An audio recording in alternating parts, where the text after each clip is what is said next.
Es un hombre antisemita, un hombre que odia a los judíos por su pasado, por todo lo que había pasado con su descendencia, y podemos ver que él descendía de un linaje de reyes por los antepasados que él tuvo.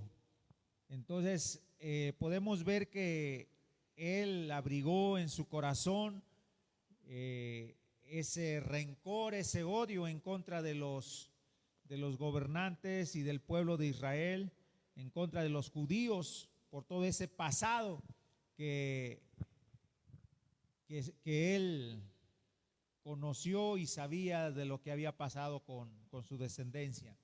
Y entonces él prepara una situación, estando con poder, estando en un lugar privilegiado dentro del gobierno de los medos, de los persas, con este hombre Jerjes, que le da todo el poder en su reino para que él pudiera gobernar como si fuera el segundo, era el segundo en todo Media Persia.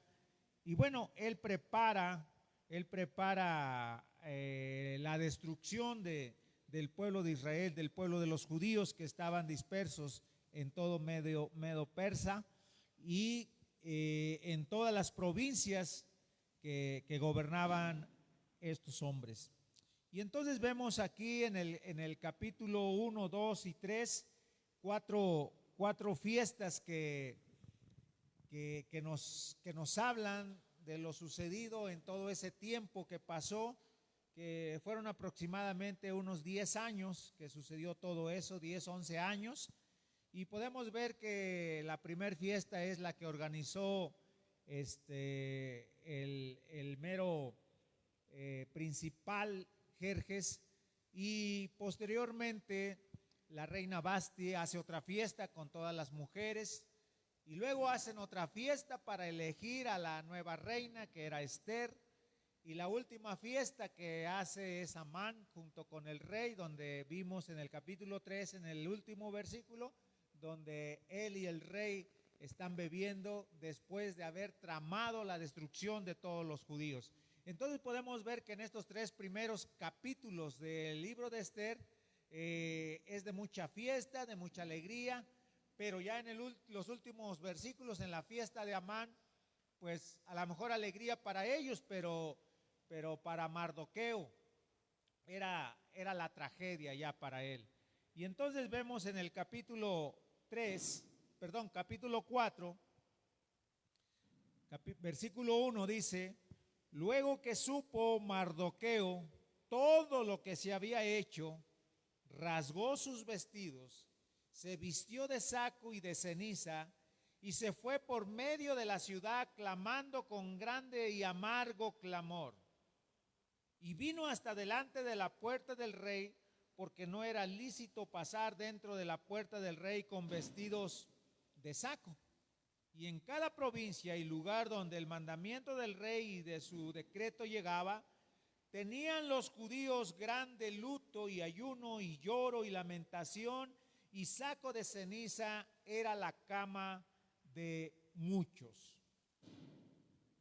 Aquí podemos ver, mis hermanos, que después de haber recibido esta noticia Mardoqueo, imagínense cómo se sintió él, cómo recibió esta noticia, donde Amán decretaba un día especial para destruir a todos los judíos. Y es que Mardoqueo era uno de los principales del rey, también era un funcionario dentro del gobierno de Jerjes, y entonces podemos ver que Mardoqueo fue uno de los primeros que se dieron cuenta de la situación que estaba pasando ya en el interior del palacio real. Y entonces Mardoqueo, al conocer el decreto, ¿sí?, dice que fue una noticia desgarradora para él, y que inmediatamente él empieza a tomar acciones. y empieza él a rasgar sus vestiduras, y es que era la forma típica de ese entonces de poderle decir a la demás gente que él estaba en una grande angustia. Y no solamente a lo mejor porque atravesaba una situación difícil él, sino porque había un decreto donde involucraba a toda la nación. Entonces el pueblo de Israel sabía perfectamente que el rasgar las vestiduras era quitarse de la identidad de él y asumir una posición de humildad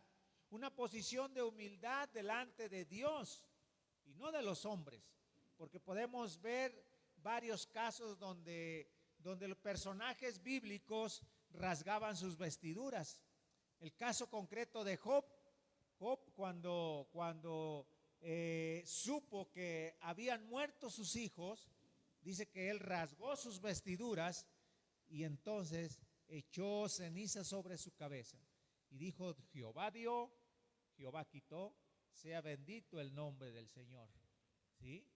Y eso es lo que el pueblo aprendió, y eso es lo que el pueblo hacía cuando había ya sucedido una tragedia. Pero esta tragedia no era una tragedia familiar, esta tragedia era una tragedia a nivel de nación. Se estaba tramando, empezaba la maquinaria de destrucción a caminar en contra de los judíos. Y el primer paso que dieron estos enemigos de los judíos, que era Amán y todos sus ejércitos, a destruir el pueblo de Israel. ¿Sí? Y el capítulo pasado vimos que este hombre Amán, muy inteligente, ¿verdad?, le prometió a Jerjes darle 10,000 talentos de plata si lo dejaba destruir al pueblo. Y veíamos que Amán ni preguntó quién era ese pueblo, ni preguntó cómo lo iba a hacer, simplemente le dio toda la autorización a Amán para que lo destruyera. Y él simplemente dijo: tráeme lo que prometiste, los 10,000 talentos de plata, y lo que sobre es para ti. ¿Sí? Fíjese cómo habían hecho. ¿Y qué es lo que había pasado? Con todo lo que estaba tramando Amán. En cada provincia, en cada aldea, en cada provincia, en cada uno de los lugares poblados donde había medos, persas, había judíos. Y es que cada uno de los ciudadanos tenían el derecho de matar a sus amigos judíos, porque eran amigos.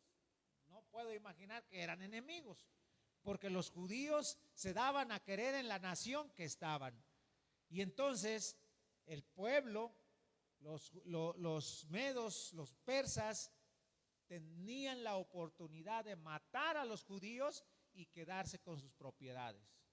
Esa era la regla que había puesto este hombre Amán. Así que él no necesitaba de todos sus ejércitos para destruir a los israelitas.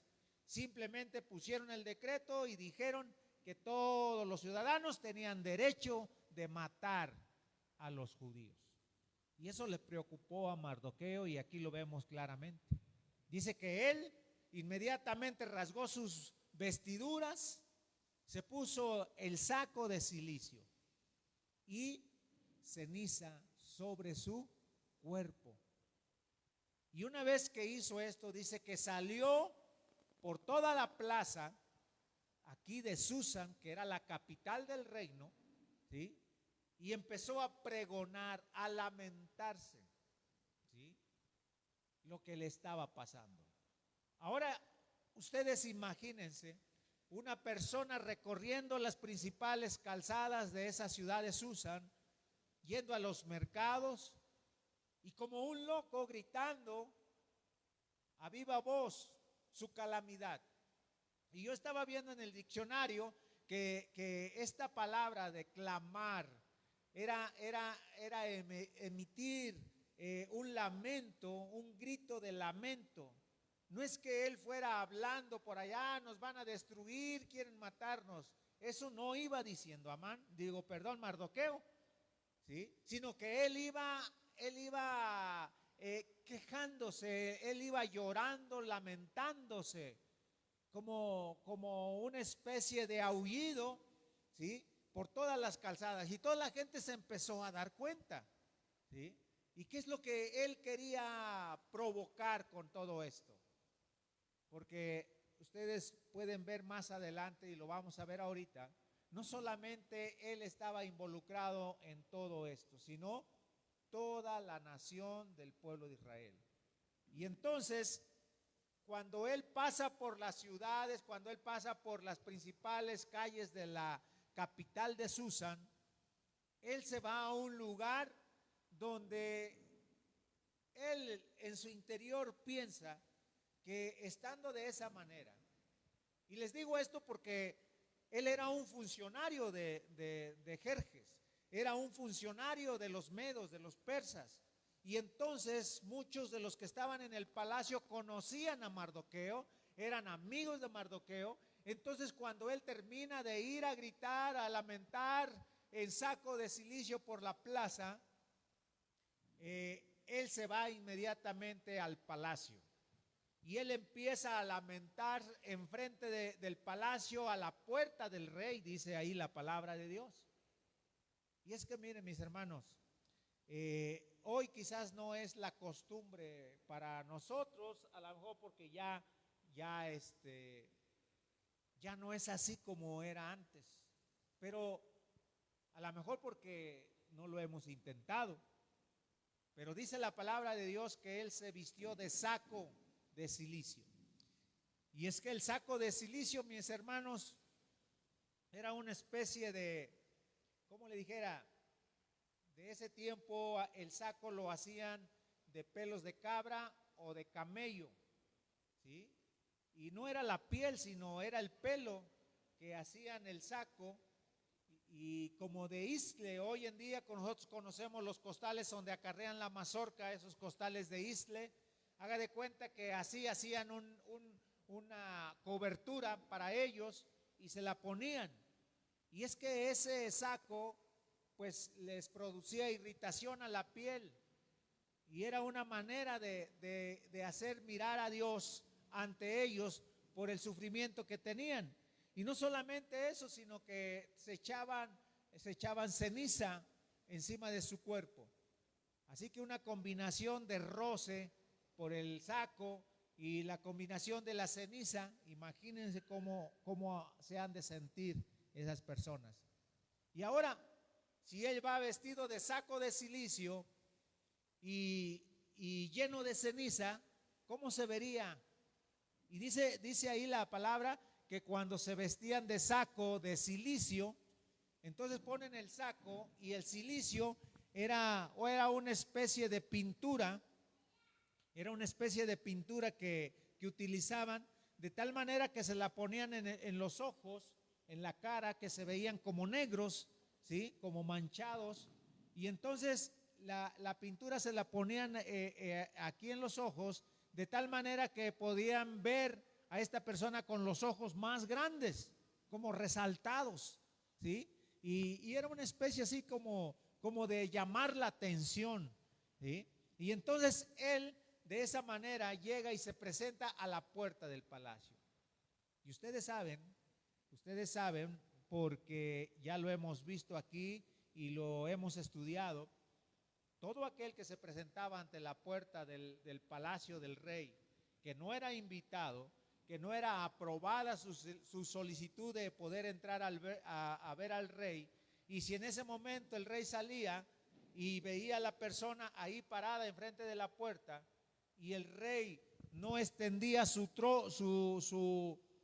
¿cómo le llaman? Su cetro para poder decirle a esa persona que podía pasar y tomar el cetro, ¿sí? Tocar el cetro, y era la señal de que el rey podía recibir a esa persona. Pero si el rey no levantaba el cetro y lo dirigía hacia la persona, esa persona inmediatamente era sentenciada a muerte. Y entonces Mardoqueo, pues sintiéndose amigo del rey, sintiéndose funcionario del rey, ¿sí? Él hace la temeridad de ir a presentarse ante la puerta del rey. ¿Y sabe qué es lo que buscaba él?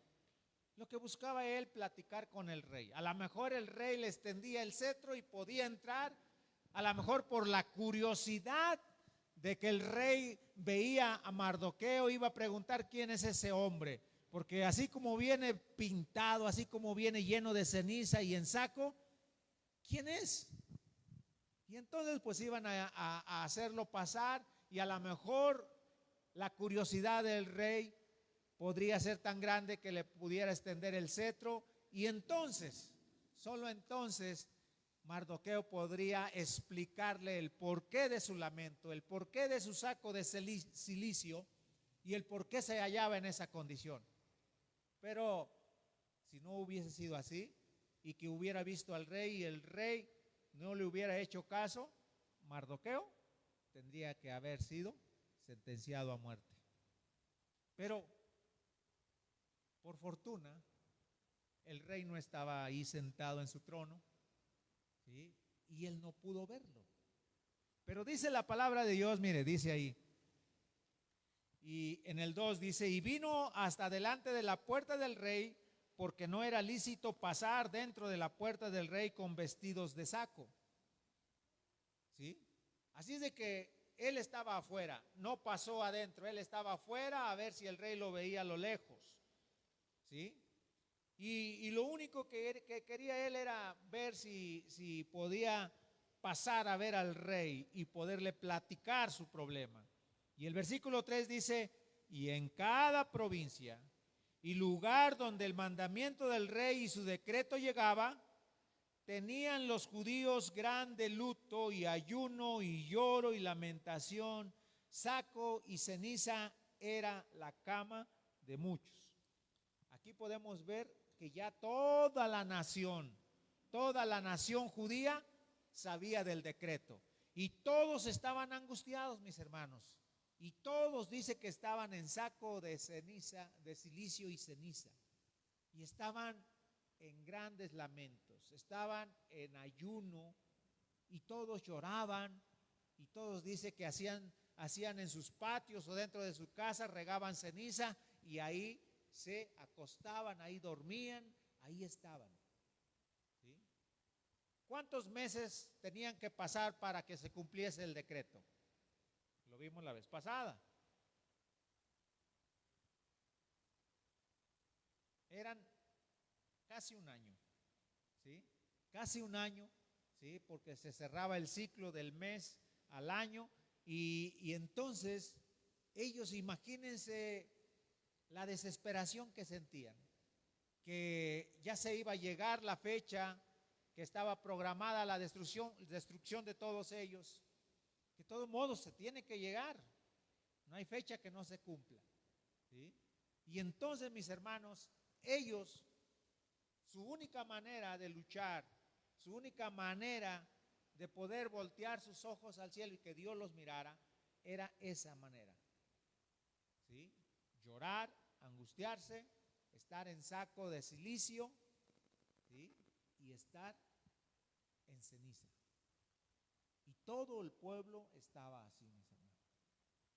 Pero había una persona que no se preocupaba. Había una persona que no ni hacía nada por querer estar en saco de ceniza. ¿Quién era? Esther, ¿sí? Esther era la única que no sabía absolutamente nada. Ella estaba bien en el palacio, ella tenía todas las comodidades, pues era la reina, ¿sí? Era la amada de Jerjes.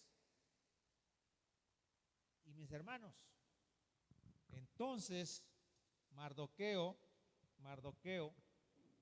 llega al palacio del rey. Y pues ella vive ahí, en el palacio. Y cuando Mardoqueo se pone enfrente, ella lo ve y sabe que es Mardoqueo. Y dice ahí en el versículo 4, dice, y vinieron las doncellas de Esther y sus eunucos y se lo dijeron. Y la reina tuvo gran dolor y envió vestidos para hacer vestir a Mardoqueo y hacerle quitar el saco de sobre él, mas él no los recibió. Fíjense nada más, ella no sabe del decreto. Y entonces ella ve a Mardoqueo que está ahí enfrente de la puerta del rey. Y ella está temerosa porque si el rey lo ve, ¿cómo es posible que lo va a recibir así? Y entonces ella se siente, pues ahora sí que acongojada, se siente así como apenada de que su tío, mejor dicho su papá, porque Mardoqueo la había criado, ¿sí? Que su papá está ahí en riesgo de que puedan matarlo y que su papá está ahí vestido de saco, lo más ruin, como siendo un funcionario de Jerjes, como siendo un funcionario de buena posición, viene a presentarse al palacio de esa manera. Y saben que es el papá de la reina. Y cómo, por eso dice ahí la palabra, y la reina tuvo gran dolor. En otras palabras, pues como que se apenó ella delante de toda la servidumbre que su papá estuviera ahí dando ese espectáculo. Ella todavía no sabía de qué se trataba el asunto, pero ahí estaba Mardoqueo ya. Y ella entonces dice que mandó a sus doncellas, mandó a su eunuco que le llevaran ropa decente, que se vistiese con ropa decente, que se vistiese como lo ameritaba la ocasión. Si quería ver al rey, tenía que ir vestido elegantemente y previamente dar aviso al rey si puede ser recibido. Pero ella, al ver a su papá de esa manera, busca los medios de que no debe de presentarse así delante del rey. Y entonces una vez que ella manda las vestiduras decentes para ella, ¿sí?, dice que Mardoqueo no quiso recibir esas vestiduras y se quedó ahí. Y entonces, mis hermanos, mire, dice el 5, entonces Esther llamó a Tach, uno de los eunucos del rey, que había hecho estar delante de ella, y lo mandó a Mardoqueo con órdenes de saber qué era lo que le pasaba y por qué hacía eso. Salió pues a Tach, a Mardoqueo, a la plaza de la ciudad que estaba delante de la puerta del rey. Era la única manera como se podía comunicar la reina con su familiar. La reina no podía salir, la reina no podía tener el trato con las personas afuera. Era la reina de todo Medo Persa. Y había ciertas leyes que no podía ella romper. Y una de esas era no convivir con la parte de afuera. Y la única manera era mandar recados, ¿sí? Y entonces manda a su eunuco a preguntarle a Mardoqueo qué le pasa, por qué está vestido de esa manera, por qué llora, por qué grita, por qué lamenta. Y dice ahí el versículo 6, el 7, y Mardoqueo le declaró todo lo que le había acontecido y diole la noticia de la plata que Amán había dicho que pasaría por los tesoros del rey por razón de los judíos para destruirlo. Diole también la copia de la escritura del decreto que había sido dado a Susán para que fuesen destruidos, a fin de que se lo mostraran a Esther y se lo declarase, y le encargaran que fuese al rey a suplicarle y a pedirle delante de él por su pueblo. Una vez que Mardoqueo tiene la oportunidad de platicar con el eunuco, dice que le da el decreto, le explica cómo está toda la situación y como prueba le da una copia del decreto donde se dice que en tal fecha se va a destruir a los judíos y cómo deben de hacerlo y cómo deben de recaudar todas las propiedades, las riquezas de los judíos, ¿sí? Y entonces La última cosa que pide Mardoqueo para que le digan a la reina, que ella intervenga delante del rey, que ella se presente delante del rey para que le diga lo que está sucediendo y que el pueblo que van a destruir es el pueblo de Israel, es el pueblo judío. Y entonces regresa el eunuco con Esther en el 9 y le dice, y vino Atac y contó a Esther las palabras de Mardoqueo. ¿Sí? ¿Cuáles fueron las palabras de Mardoqueo? Pues que la reina Esther fuera la intercesora para que no destruyeran al pueblo de Israel. Pero fíjese lo que dice Esther. Entonces Esther dijo a Atac y se lo mandó a decir a Mardoqueo: todos los siervos del rey y el pueblo de las provincias del rey saben que cualquier hombre o mujer que entra al rey al patio de adentro sin ser llamado, por una sola ley ha de morir, salvo aquel a quien el rey extendiera el cetro de oro, ese vivirá. Y yo no he sido llamada para entrar al rey en estos 30 días. Habían pasado 30 días, un mes, que la reina no había visto al rey. El rey andaba ocupado en otras cosas. El rey no necesitaba de la reina cuando tenía más mujeres que ni sabía cuántas tenía.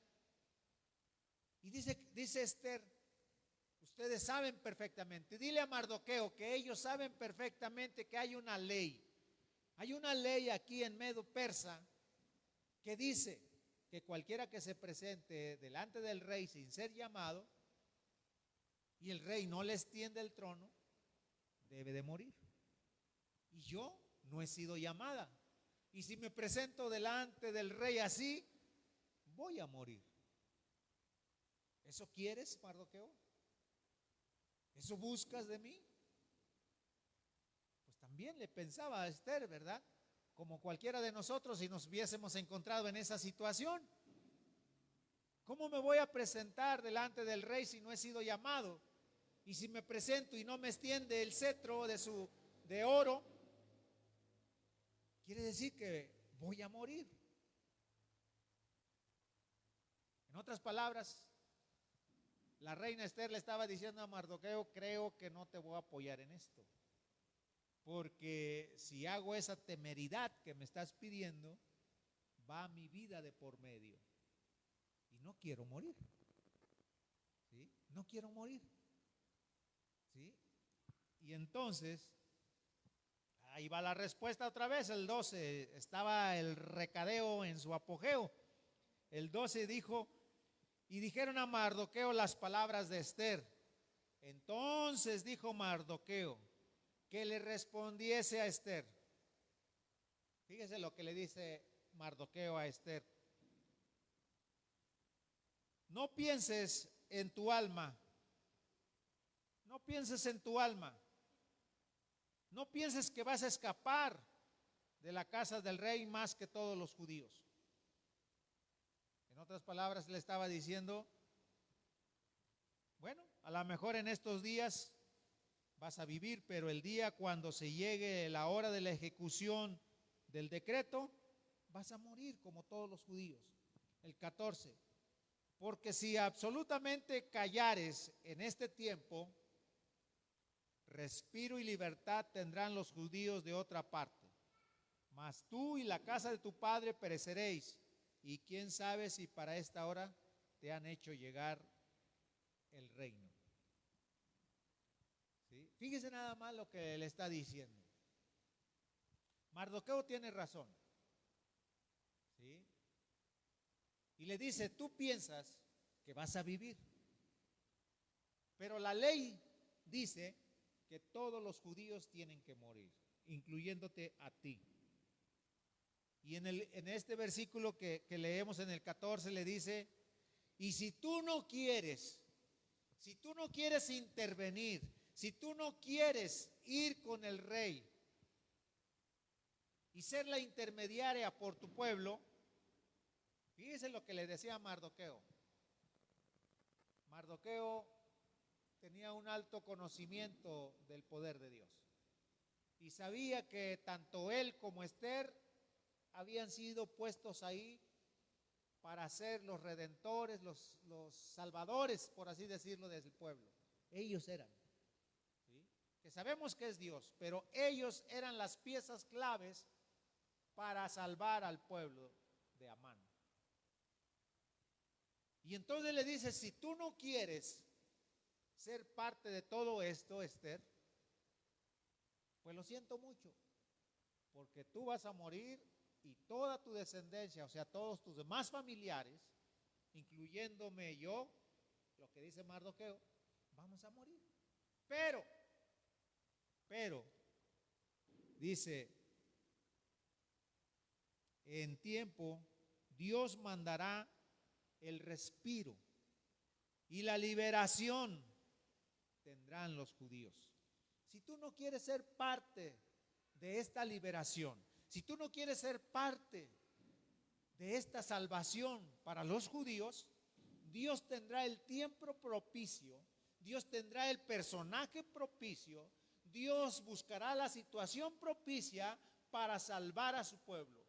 Porque ellos sabían que habían salido de Egipto y que ellos sabían de las promesas que Dios había dicho, que nunca los iba a dejar, que nunca los iba a desamparar y que iba a ser una grande nación de todos ellos, y que a lo mejor en ese momento estaban pasando por penurias, estaban pasando dificultades, y esas dificultades las pasaban porque eran rebeldes a los mandamientos de Dios. Les gustaba andar adorando cosas de los demás pueblos y Dios los entregaba a otras naciones como castigo.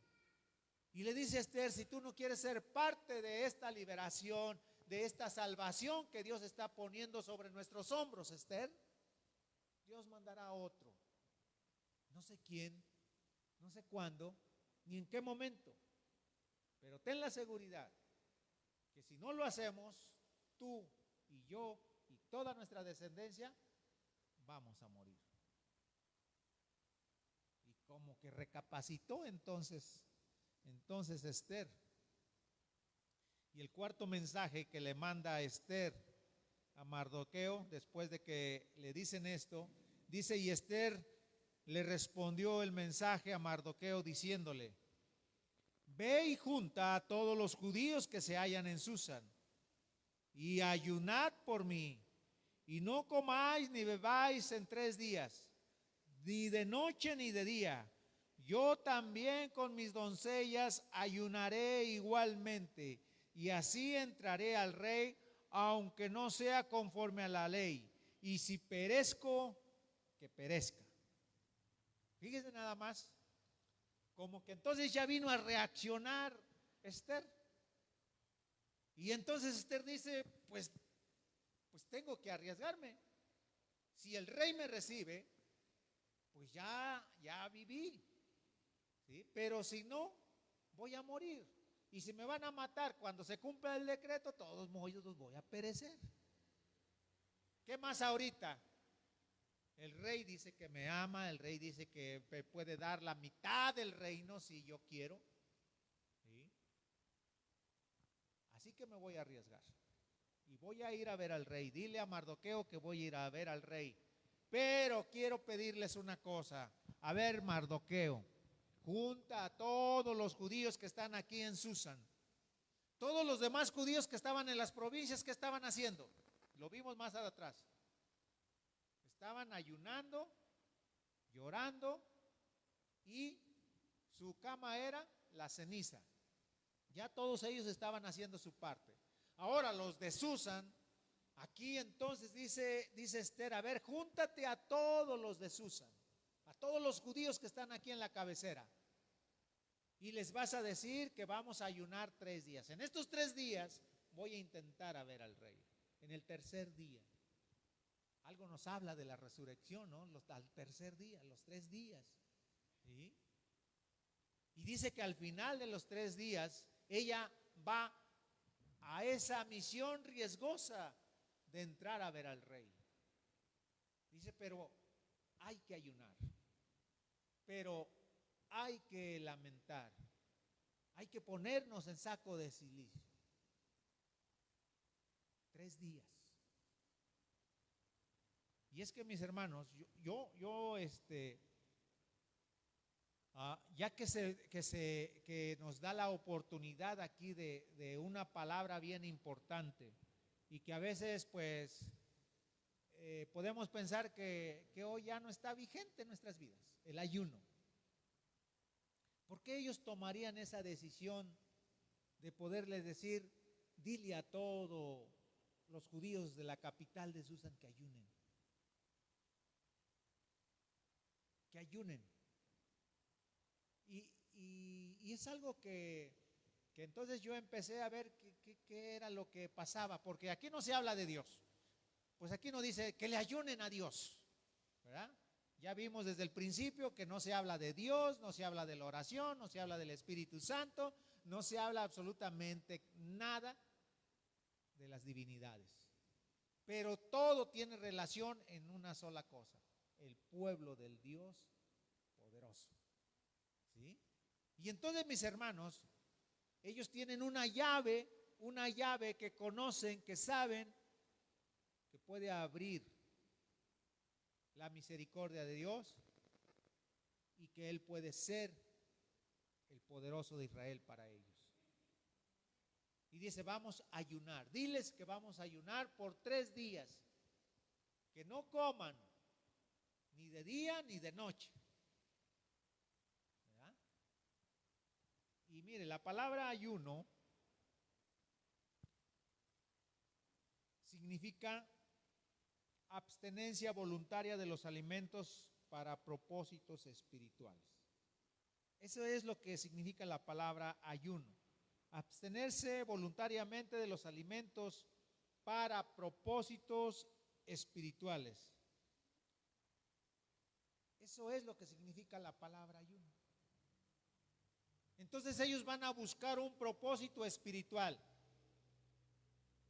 Jerjes no sabe nada, Amán no sabe nada de esas cosas, los medos y los persas no saben, pero el pueblo de Israel sí sabe perfectamente que si ellos ayunan, van a provocar que Dios mande lo que ellos desean: ser salvados del plan macabro de Amán, que los quiere destruir. ¿Sí? ¿Y por qué ayunar? A ver, díganme, mis hermanos, ¿por qué ayunar? Ellos saben perfectamente que es la búsqueda triste y urgente de Dios en circunstancias penosas. Y es lo que muchas veces nosotros no logramos entender. Es la búsqueda. Ellos dicen que se pusieron en saco de ceniza y lloraron y lamentaron. Es la búsqueda en la tristeza, en la calamidad de la gracia de Dios. ¿Sí? Así que nosotros, cuando ayunemos, pensemos en eso. El ayuno es algo espiritual. Es algo espiritual. Y que nos va a ayudar en una situación de tristeza, de angustia, de calamidad. Y Dios volteará su rostro sobre nuestras vidas, sobre nuestra situación. ¿Sí? Miren, podemos nosotros hacer un recorrido largo y grande sobre lo que los hombres de Dios hicieron y ayunaron. Moisés dice que ayunó 40 días y 40 noches cuando subió a traer las tablas. Y él no quiso comer, él subió, ¿sí? Y no se preparó de comida. Él subió al monte y esperó pacientemente que Dios se manifestara en el monte. Él no sabía cuándo, si en el primer día, si en el segundo día, si en el tercer día. La cuestión es que dice que él estuvo ahí 40 días sin comer, sin tomar agua, nada. Y entonces, cuando él recibe las tablas, cuando está con Dios, porque estando en la presencia de Dios ya no hay necesidad de ninguna de esas cosas. Él pudo haber estado más tiempo sin tomar agua, sin comer, porque la presencia de Dios lo llena todo. ¿Sí? Y entonces, cuando él está recibiendo las tablas, Dios le dice: desciende, ve a ver al pueblo porque tienen fiesta. Y cuando Moisés desciende, el pueblo ya se hizo un becerro de oro. Y le pregunta a Aarón y le dice: ¿y qué hiciste? Pues el pueblo quería un Dios. Y juntamos todo el oro y lo fundimos y salió esto. Fíjese nada más el enemigo cómo los tenía de agarrados. Ellos no hicieron un molde para vaciar el oro sobre un molde que era un toro y de ese molde ya saliera la figura del toro. Dice: echamos en el fuego el oro y salió eso, un toro. ¿Qué poder del enemigo? Presentarles un toro para que lo adoraran. Y entonces Moisés se enoja, quiebra las tablas sobre la imagen y regresa con Dios. Otros 40 días y otras 40 noches. ¿Cuántos días ayunó? 80 días. ¿Sí? David, después de que pecó, primero cometer el adulterio, después llega el esposo de esta mujer y él trata de quedarse con la mujer, pero hay un impedimento, está el marido, entonces lo manda a la guerra y lo pone en la parte de enfrente de sus ejércitos para que lo mataran los enemigos, y así lo hacen. Y entonces Dios manda al profeta ante David y le dice: mal has hecho. Y entonces, a raíz de esa situación que tiene David con la mujer, nace un hijo. Y me imagino que David era su adoración ese hijo. Y saben una cosa, Dios lo llevó a la enfermedad de ese niño. Dice la palabra de Dios que David se metió en su recámara, se tiró en el piso y estuvo ahí 7 días en ayuno, sin agua, sin nada, esperando una respuesta de Dios, mandándole la sanidad al niño. Y Dios mandó al profeta y le dijo: el niño no va a vivir, va a morir. Él ayunó, pero Dios no respondió. ¿Sí? Otro de los casos, mis hermanos, yo no sé si usted se ha puesto a pensar, este famoso profeta Jonás. Ya hemos predicado sobre Jonás. Jonás, un profeta rebelde, pues no tan rebelde, él simplemente pues no estaba de acuerdo con Dios, porque Jonás era del pueblo de Israel y él era profeta para el pueblo de Israel.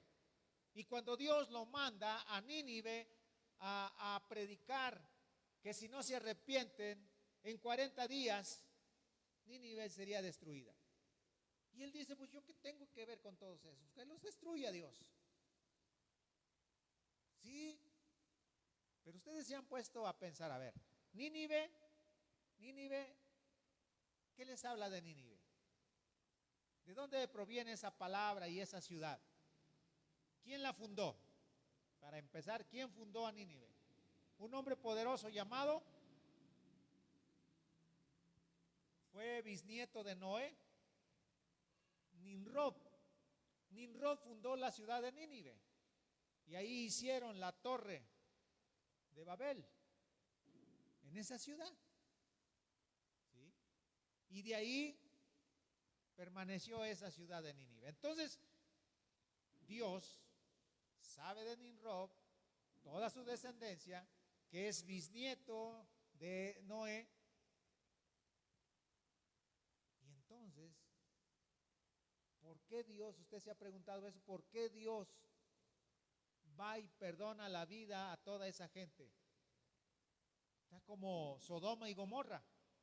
También mandó gente a predicar a esos lugares, a decirles que dejaran de hacer lo malo y no quisieron. Y mejor prefirió sacar a sus hijos que estaban ahí, que era Lot y su familia, eran los únicos, y las destruyó. Se va con Nínive que también son pueblos paganos, pero la misericordia de Dios para no destruirlos, y que vieran que es un Dios grande. ¿Y qué fue lo que hizo Jonás? Pasó por las plazas pregonando, ¿sí?, que Nínive iba a ser destruida.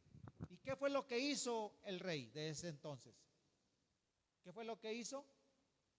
Pregonó ayuno a todos los ciudadanos de Nínive y les dijo claramente, no solamente los niños, los ancianos, los jóvenes, a los matrimonios, sino todos los animales van a ayunar. Todos ayunaron. ¿Y qué fue lo que pasó? Cambió la situación de Nínive y Dios los perdonó. Y Nínive, a raíz de ese avivamiento que hubo, a raíz de que vieron que no fueron destruidos, fue una nación próspera. Estuvieron bien delante de los ojos de Dios. Pero si ustedes ven en el libro de Nahum, ahí habla sobre Nínive, que al poco tiempo después murieron toda esa gente que oyó de la predicación de Jonás y no lo transmitieron a sus hijos, y sus hijos volvieron a caer en pecado. Y es que, ¿sabe lo que Dios más detesta, mis hermanos? ¿Cuál era el pecado de Sodoma y Gomorra? Muchas veces decimos, porque la sexualidad. Es una parte de la sexualidad, pero el mayor pecado era lo que hoy predican los pastores, ¿cómo se le llama esa palabra? La prosperidad, ¿sí? La gente había aprendido a hacer dinero y dinero y dinero y comprar propiedades y hacerse ricos y ricos y ricos. Y siendo ricos, déjenme decirles, vienen todos los demás pecados por añadidura. Y eso le pasó a Nínive. Cuando fueron perdonados, los ciudadanos de Nínive empezaron a volver a las cosas del pasado. Ser prósperos y olvidarse de Dios. Y ese es el pecado más grande. Y es lo que estamos viviendo hoy en día. La violencia. La gente quiere más dinero, quiere ser rica para viajar, para tener mujeres, para tener todo en abundancia. Y es por eso que va a venir el fin para este mundo. ¿Sí? Así que, mis hermanos, Dios quiere que nosotros veamos de esa manera lo que es el ayuno. Cuando usted quiera ayunar, cuando nosotros queramos ayunar, piense en eso, que es una situación meramente espiritual. ¿Sí? Y Dios lo dijo, miren, busquen ahí en el libro de Joel, vemos 2 citas y con eso terminamos. Joel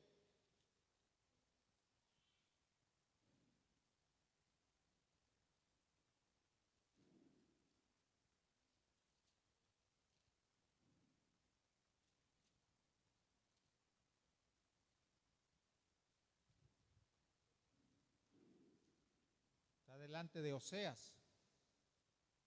¿Y dónde está Oseas? Está Amós, atrás de Amós está Joel. Joel 2,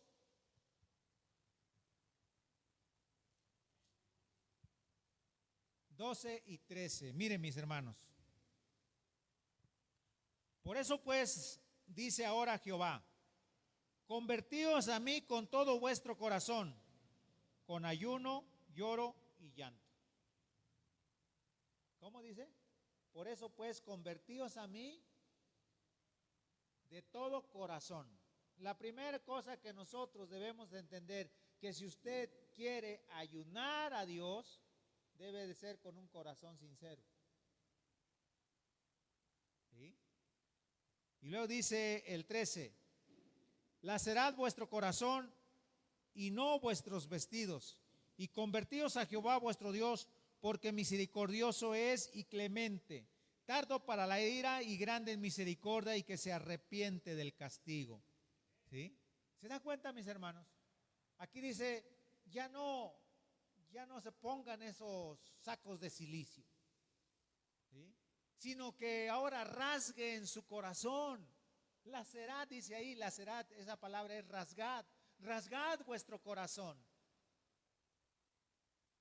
Y de esa manera van a provocar que Dios haya un movimiento en favor de nosotros. El 12 dice claramente, convertíos a mí de todo vuestro corazón con ayuno, lloro y llanto. ¿Y saben lo que dijo el Señor Jesús en Mateo 6? Mateo capítulo 6. Saben que el capítulo 5 de Mateo habla de las bienaventuranzas, habla de la luz del mundo, la sal de la tierra. Es el sermón del monte. Y el sermón del monte ocupa 2 capítulos, el 5 y el 6. ¿Sí? Y en el capítulo 6, mis hermanos, está hablando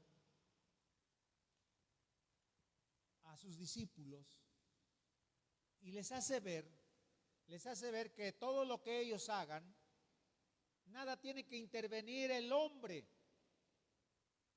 Nada tiene que intervenir. Por ejemplo, si usted va a ayunar, no tiene por qué saberlo fulano y sutano, ni el pastor mismo. Si usted va a ayunar, que sea algo que sea personal con Dios, en privado con Dios. Mire, dice ahí, mirad que no hagáis vuestra justicia delante de los hombres. Capítulo 6:1. El Señor Jesús está hablando de eso. Mirad que vuestras justicias no las sepan los hombres. De otra manera no tendréis caridad de vuestro Padre que está en los cielos. Cuando hagas limosna, no hagas tocar trompeta delante de los hombres, como hacen los hipócritas en las sinagogas o en las plazas, para ser estimado de los hombres. De cierto te digo que ya tienen su recompensa. Mas cuando tú des limosna, que no sepa tu mano izquierda la que hace tu mano derecha, para que tu limosna sea en secreto, y tu Padre que te ve en secreto, Él te recompense en público. Y cuando oras, no seas como los hipócritas, porque ellos aman el orar en las sinagogas y en las casas y en las calles de pie, para ser visto por los hombres. De cierto os digo que ya tienen su pago. Mas tú, cuando orares, entra en tu recámara, cierra tu puerta y ora a tu Padre, y tu Padre que está en secreto te recompensará en público. Y si estás orando, no seáis como los prolijos, como los gentiles, que piensan que por sus palabrerías serán oídos. No hagáis semejantes a ellos, porque vuestro Padre sabe de las cosas que tenéis necesidad antes que vosotros las pidáis. Vosotros pues cuando oréis, oraréis así. Y les enseña el Padre nuestro. Versículo 16. Y cuando ayunares, no seas como los hipócritas, austeros, porque ellos demudan su rostro para parecer a los hombres que están ayunando. De cierto que digo que ya tienen su pago.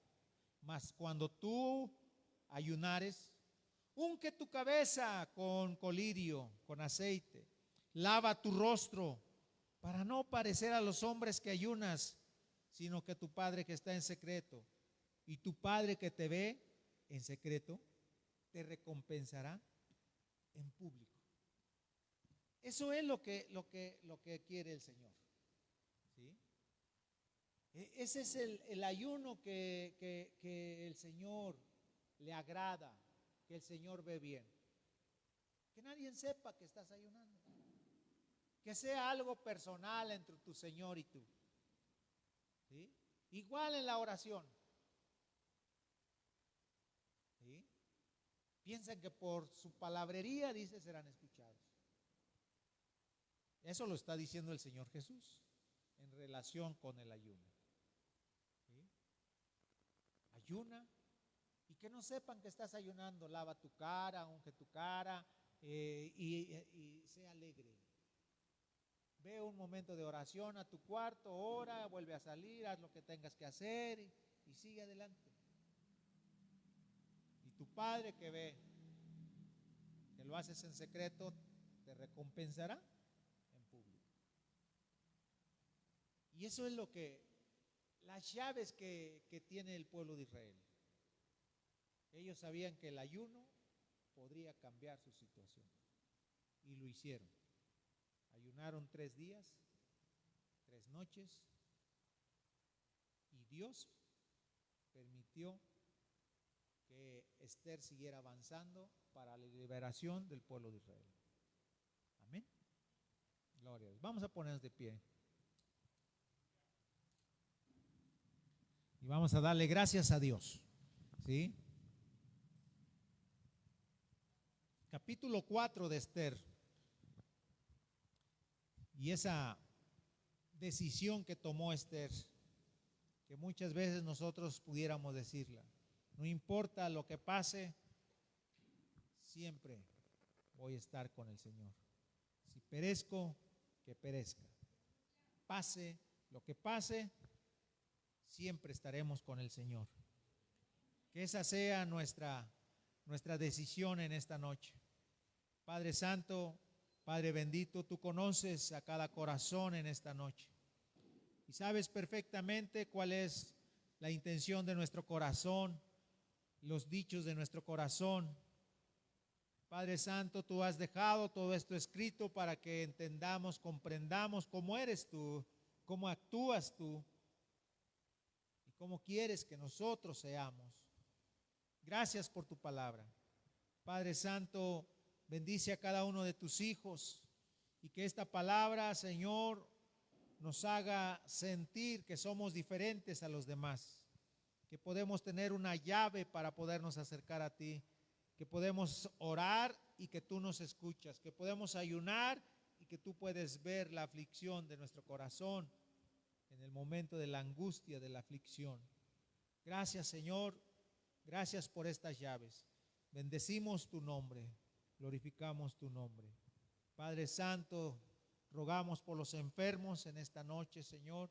Te seguimos pidiendo por la vida, por la sanidad de la mamá de Selena, Señor. Estamos orando, Padre, pidiéndote en todo momento por esa sanidad, Señor. Yo sé que tú puedes hacerlo, Padre bendito. Yo sé que tú, Señor, tienes misericordia y gracia para esa familia, Señor. Gracias, muchas gracias, Padre bendito, por la vida de Emilio, Señor, por la vida de Cleto, que están fuera, por todos, Señor, los que están en nuestro corazón, en nuestra mente, para orar por ellos, Señor, de cada uno de tus hijos. Tómalos, Señor, en tu mano, Padre Santo, por la vida de Ru, Betel, Señor, por todos los que están en dificultades de las enfermedades, Señor.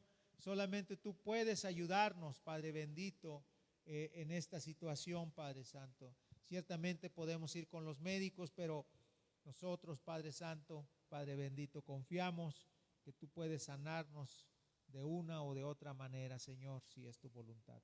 Gracias, muchas gracias, Padre Santo. Bendecimos a tu pueblo Israel, Señor, desde este lugar, Señor. Bendecimos a tu pueblo, Señor. Padre Santo, a todos los pastores, a todas las congregaciones, a todos los misioneros, predicadores, Señor, a todas las familias de pastores, Padre Santo, los ponemos en tus manos. Y esta noche, Señor, a tu pueblo lo bendecimos. Que la gracia de nuestro Señor Jesucristo y el amor de Dios y la comunión de su Santo Espíritu sea con todos nosotros desde ahora y para siempre. Amén. Que Dios les bendiga, hermanos, Dios les guarde.